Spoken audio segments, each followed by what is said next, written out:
The knives rise. The crowd freezes. Blood spills across the white marble of the Roman Senate. Julius Caesar, the most powerful man in Rome, is dead. His enemies believe the nightmare is over. They believe Rome is free again. But in that moment, they make the biggest mistake in Roman history. Because far away from the Senate, a quiet, sickly teenager is about to inherit the world. This is not a legend. This is not fiction. This is the true story of how a weak-looking boy became Augustus, the first emperor of Rome. His name was Gaius Octavius. He was born in 63 BC, near Rome. His family was respectable, but not powerful. They belonged to the equestrian class, people with money and education, but no real control over the state. Octavius did not grow up rich. He did not grow up famous. And he did not grow up strong. His father died when he was still a child. From that moment, his life changed. He was raised by his mother, Atia, and his grandmother. He was often ill. He was small, thin, and weak. Other boys trained with swords. Octavius studied with books. But his life had one powerful connection. His mother was the niece of Julius Caesar. Caesar noticed the boy early. He saw something unusual. Octavius was quiet, serious, and focused. He listened more than he spoke. He watched people carefully. When Octavius was still a teenager, Caesar invited him to join a military campaign in Spain. On the way, Octavius was injured and delayed. Caesar went on without him. Even so, Caesar remembered him. Then came the Ides of March, 44 BC. Caesar was murdered by senators who claimed they were saving the Republic. Instead, they threw Rome into chaos. Soon after, Caesar's will was read, and Rome froze again. Caesar had adopted Octavius as his son. He named him his legal heir. In one moment, everything changed. The boy, Gaius Octavius, became Gaius Julius Caesar Octavianus. He was only 18 years old. He had no army, no power, no experience. But Rome was about to learn something important. Power does not always arrive with noise. Sometimes it arrives in silence, and Octavian was just getting started. When Octavian arrived in Rome, nobody was afraid of him. The Senate ignored him. The generals mocked him. And Mark Antony, Caesar's strongest and most famous commander, openly laughed at him. Antony believed he was the true successor to Caesar. He controlled Caesar's papers, his money, and his political influence. To him, Octavian was just a child playing a dangerous game. But Octavian did not argue. He did not shout. He did not threaten. He did not challenge Antony directly. Instead, he did something smarter. He used the name Caesar. Caesar's will promised money to the Roman people. Antony tried to delay those payments. Octavian stepped in and paid them himself, using his inheritance. The people noticed. Slowly, whispers began to spread through Rome. This boy is Caesar's son. He keeps Caesar's promises.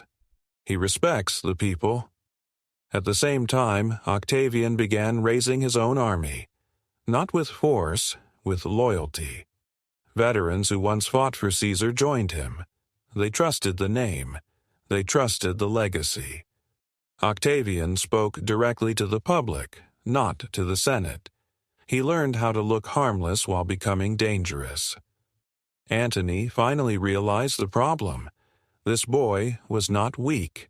He was patient. Rome was unstable. Civil war was coming again. Octavian knew he was not ready to fight alone. So he made a decision that shocked everyone. He made peace with his enemies. Octavian formed an alliance with Mark Antony and another powerful general, Lepidus. Together, they created the Second Triumvirate, a legal dictatorship of 3 men. To the public, it looked like unity. In reality, it was a trap. Octavian knew alliances in Rome were temporary. First, they would destroy their enemies. The decisive battle came in 42 BC, near Philippi. It was not a clean or heroic fight. It was loud, it was chaotic, and it was soaked in blood. Mark Antony commanded most of the fighting. He was aggressive, confident, and experienced. Octavian, meanwhile, was ill. He spent much of the campaign weak and exhausted, unable to fight like a traditional general. Many believed this would be his end, but history chose a different path. In the end, the result was undeniable. The armies of Brutus and Cassius were crushed. Their cause was lost. One by one, they realized there was no escape. Cassius took his own life. Soon after, Brutus did the same. The men who had murdered Julius Caesar were gone. For Octavian, this moment meant more than victory. It was revenge. He had avenged the death of his adopted father. Caesar's enemies no longer walked the earth. But Rome was not at peace. The war had not ended. It had simply changed its form. After Philippi, 3 men ruled Rome. Octavian, now extremely wealthy, far more confident, and much more dangerous. Mark Antony, still commanding powerful armies and controlling the eastern provinces. And Lepidus, the weakest of the 3, slowly fading into the background. Power, however, does not like to be shared. It did not take long before Lepidus was pushed aside. Octavian removed him from authority, stripped him of influence, and took control of his lands. Lepidus was finished. Now only 2 men remained: Octavian, Mark Antony. And from this point on, the conflict became deeply personal, because Antony did something that changed everything. He fell in love with Cleopatra, the Queen of Egypt. Cleopatra was not a stranger to Rome. She had once been the lover of Julius Caesar himself. From that relationship, she had a son, Caesarion. This made the situation explosive. Cleopatra had loved Caesar. Now she stood beside Antony, and Octavian was Caesar's adopted son. Antony moved east and began living in Egypt. Slowly, he stopped acting like a Roman leader. He dressed like an Egyptian ruler. He ruled from Alexandria instead of Rome. Even worse, he made a shocking declaration. He announced that Caesarion, the son of Cleopatra, and Julius Caesar, was the true heir of Caesar. This was not just an insult. It was a direct attack on Octavian's legitimacy. Octavian understood something immediately. Rome would never accept this. And so he acted, not with swords, but with words. He began a campaign of propaganda. He told the people that Antony was no longer Roman, that Cleopatra had controlled him, that Roman land was being promised to a foreign queen. He repeated the message again and again. Antony has betrayed Rome. He lives like a king in Egypt. He obeys Cleopatra. He threatens our future. The story spread fast. The Senate turned against Antony. The people lost trust in him, and Octavian stood in the center, calm, disciplined, Roman. Now there was only one thing left to do. Politics was finished. It was time for war. The fall of Antony and Cleopatra. The final conflict would decide everything. Not just power, not just leadership, but the future of the Roman world. To understand how dangerous this war was, we must understand Cleopatra. She was not only beautiful, she was intelligent, educated, and highly strategic. She spoke multiple languages. She understood politics better than most men in Rome. She had once stood beside Julius Caesar. Now she stood beside Mark Antony. Together they ruled the eastern territories like monarchs. They held grand ceremonies. They wore Egyptian clothing. They ruled far from Rome, as if Rome no longer mattered. This terrified the Roman elite. To them, Antony was no longer a protector of Rome. He had become a threat. Octavian saw his chance. He did not declare war on Antony. He declared war on Cleopatra. At first, the battle at Actium was slow and confusing. The sea was crowded with ships. Arrows flew. Fire burned on the water. Both sides pushed forward. Neither side could break the other. Then, without warning, something unexpected happened. In the middle of the fight, Cleopatra's ships turned away. Her fleet raised its sails and began moving south, away from the battle. No one truly knows why. Maybe she believed the battle was lost. Maybe she was protecting Egypt. Maybe it was a secret plan that failed. But what happened next changed everything. When Mark Antony saw Cleopatra leaving, he panicked. Instead of commanding his fleet, he abandoned it. He followed her ships, leaving thousands of his soldiers behind. That single decision destroyed him. Antony's forces were suddenly without leadership, confused, disorganized, afraid. Octavian's navy, led by Agrippa, struck immediately. Ship after ship was surrounded, burned, or captured. The battle was over. Octavian had won. This was more than a military victory. It was the end of an era. Antony and Cleopatra fled back to Egypt, knowing their power was finished. Octavian's legions marched after them. Capture was only a matter of time. They both understood the future that waited for them. Chains, public humiliation, a slow walk through the streets of Rome as trophies. They refused that fate. Mark Antony acted first.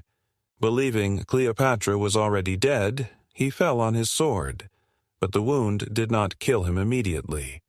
Weak and bleeding, he was carried to Cleopatra. He died in her arms.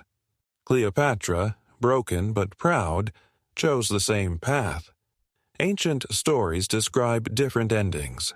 Some say poison, others say a venomous snake. The truth is lost to time, but the result is clear. They chose death over surrender. With their final breath, the civil wars ended. Octavian entered Egypt without resistance. The richest land in the Mediterranean became Roman property.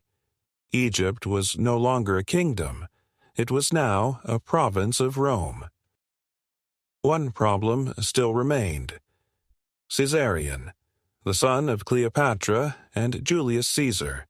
Some believed he was Caesar's true heir. Octavian understood the danger. As long as Caesarion lived, Octavian's power was not secure. So the boy was quietly executed. It was harsh, it was cruel, and it ended all opposition.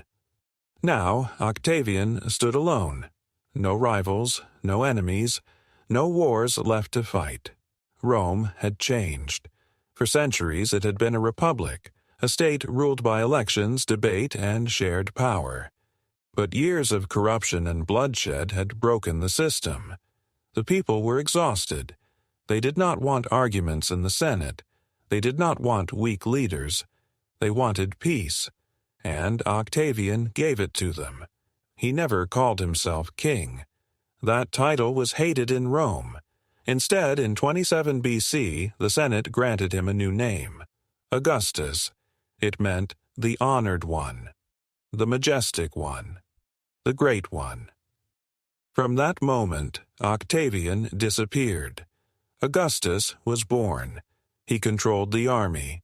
He guided the Senate without force. He reformed laws, fixed taxes, and created stability. He built roads. He repaired cities. He brought peace across a vast empire. The people loved him. And here's the most powerful part of his story. Augustus did not destroy the old system. He kept the Senate. He kept the Republic's traditions. He kept the illusion of shared power. But behind the curtain, everything had changed. Rome was no longer ruled by many men. It was ruled by one. Quietly, carefully, forever. The Senate had lost its strength. The army followed generals, not laws. Augustus saw the danger clearly. He understood one simple rule of power. If people fear you, they will wait for your fall. If people feel safe with you, they will protect you. So, in 27 BC, Augustus stood before the Senate and did something no one expected. He spoke calmly. He said he wanted to return all authority to the Senate and the Roman people. He said Rome should not be ruled by one man. He said he was ready to step back. But this was not the full truth. It was a carefully planned move. The senators were shocked. Some were afraid. Others were emotional. They believed Rome would fall into chaos again without him. So they answered him, "No, Augustus, Rome needs you. Only you can keep peace. Please stay." And then they honored him with a new title, Augustus, a word that meant sacred, respected, above ordinary men. That moment changed history. Rome was still called a republic, but in reality, the Roman Empire had begun. Augustus never called himself king.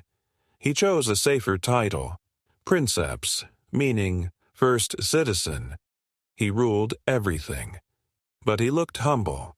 He controlled power without showing it. He transformed Rome without shocking it. After decades of bloodshed, Rome finally rested. This long age of stability became known as the Pax Romana, the Roman peace. For more than 40 years, Augustus protected the empire.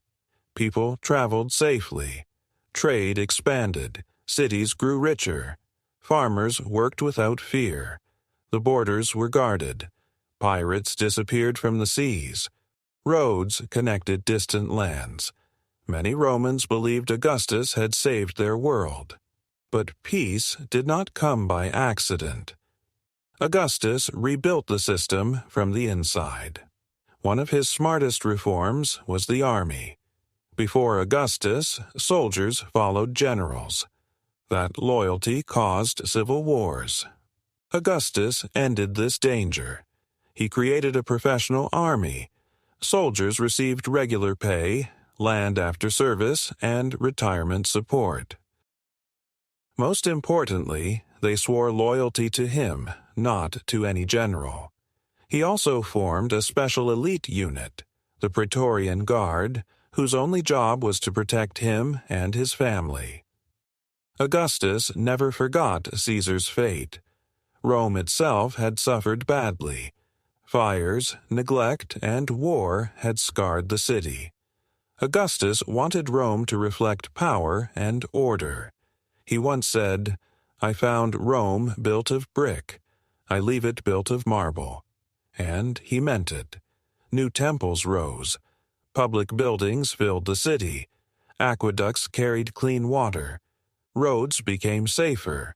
Public baths, theaters, and forums gave people space to live and gather. Rome became the heart of the world. Augustus also improved how the empire was governed. Local governors received clearer authority. Taxes became more organized and less corrupt. He introduced a census to understand population and resources.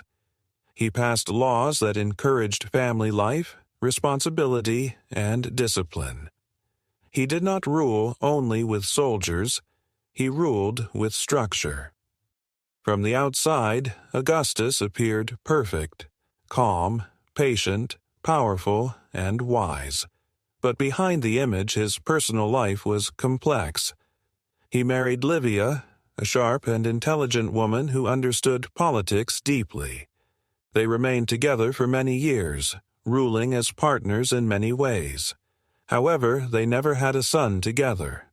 Augustus had only one child, a daughter from a previous marriage, and this created a new problem: the future. Who would rule Rome after Augustus? Even the greatest builder of peace could not escape that question. Her name was Julia. She was Augustus' only child, and her life was not her own. From a young age, Julia was used as a political tool. She was married again and again, not for love, but for power. Augustus hoped that through her husbands, a strong successor would appear. But Julia was nothing like her father. She loved parties. She loved freedom. She loved life. She did not enjoy discipline or control. Her behavior shocked Roman society and embarrassed the emperor. Rumors spread. Scandals followed. In the end, Augustus made one of the hardest decisions of his life. He exiled his own daughter from Rome. The man who ruled the greatest empire on earth could not rule his own family. This pain stayed with him forever. As the years passed, Augustus grew older. His hair turned white, his body weakened, and his thoughts turned to one question only: what happens after me? He had seen Rome collapse before. He had lived through chaos and civil war. He refused to let that happen again. So he prepared carefully. He chose Tiberius, the son of his wife Livia, and adopted him as his successor. Tiberius was not loved by the people, but he was experienced, disciplined, and loyal. Augustus gave him command. He gave him responsibility. He tested him again and again. Slowly, Rome became used to seeing Tiberius as the next ruler. Augustus also prepared his memory. He wrote a long list of his achievements, known as the Res Gestae. In it, he described the temples he built, the lands he secured, the peace he created, and the order he restored. He understood something deeply. Men die, but legacy survives. During his life, Augustus never called himself a god. He avoided that title. He said he was only a servant of Rome. But after his death, people saw him differently. They built temples in his honor. They prayed in his name. They called him Father of the Nation. They believed he had saved the world from darkness. And maybe he had. The birth of eternity. After more than 40 years in power, Augustus felt his strength leaving him. His body failed him often. He suffered from illness, pain, and fever. But his mind never slept. Even in old age, he rose early. He read reports. He listened. He asked questions. He watched Rome closely. He knew the truth. The most dangerous moment for an empire is not during a ruler's life. It is the moment after his death. So Augustus did not rest. His final years were not about comfort or luxury. They were about protection. Protection of the future. He often looked back. At the weak boy no one respected. At the teenager surrounded by enemies. At the wars, the betrayals, the blood. At Antony and Cleopatra. At the peace that followed. At the Rome he rebuilt from ruins. He never called himself a hero. He believed he did what had to be done. He once said, "I found Rome broken. I leave it strong." That sentence became his legacy. The question of succession haunted him. Many possible heirs had died or failed. Fate had not been kind. In the end, only one choice remained: Tiberius, and Augustus accepted it. When his final moment came, there was no drama, no violence, no fear, only silence. The man died, but the system he created lived on. Rome did not fall into chaos. The empire did not collapse. The peace continued. Augustus was gone. But Augustus's Rome would shape the world for centuries.